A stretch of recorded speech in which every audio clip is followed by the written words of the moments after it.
Good evening mga bossing idol. So, ayan papakita ko sa inyo yung ating home workout. Very easy lang 'to. So, simula tayo dito sa decline. Bali parang ano 'yan, parang decline yung nangyayari diyan. So, yung targeting ko diyan is yung lower chest natin, which is yung body natin is yung ganyang posisyon.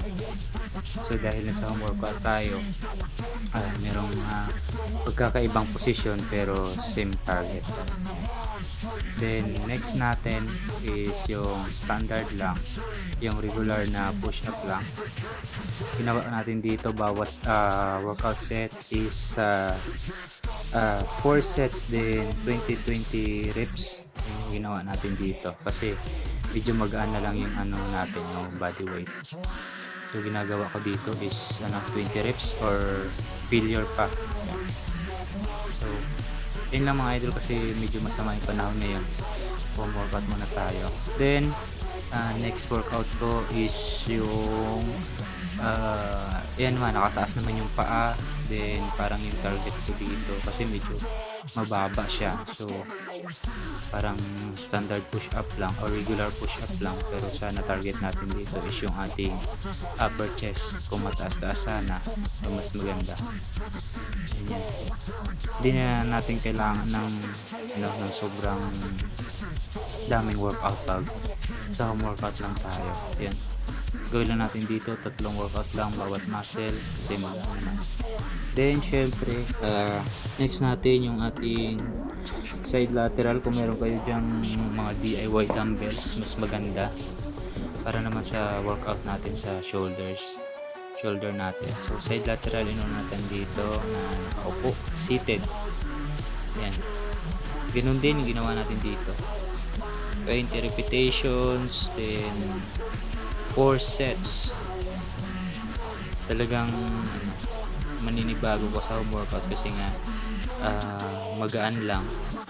So bawi ka na lang sa repetitions mo para at least sulit naman yung workout mo. Ganyan. Front raise naman para naman sa ating front delt sa shoulder. Yan. Tsaka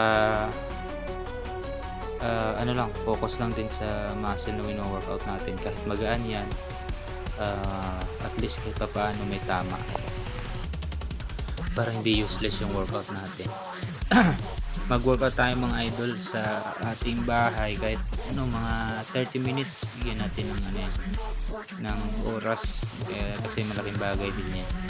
30 minutes lang, maganda na yan, magandang na yan sa katawan sa pag-exercise. Then para naman sa workout natin dito sa ating triceps, yung naman yan, kickback.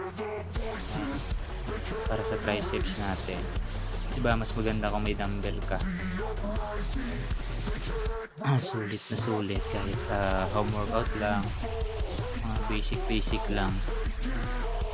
Kung baguhan ka pa lang mag gym, mas maganda mo muna kung meron ka sa bahay nyo, home workout ka muna, tapos kung medyo nagagaanan ka na, pwede ka nang mag diretso sa gym, ka naman explore sa gym para mas maganda. So yan, hanggang dito lang muna yung video natin mga idol. Sa susunod naman sa gym tayo pag maganda na yung panahon. Thank you so much sa ating mga followers dyan, saka sa ating mga non-followers. Thank you so much. God bless sa inyo mga idol. Mag-ingat tayo ngayon kasi medyo hindi maganda yung panahon ngayon kasi may bagyo.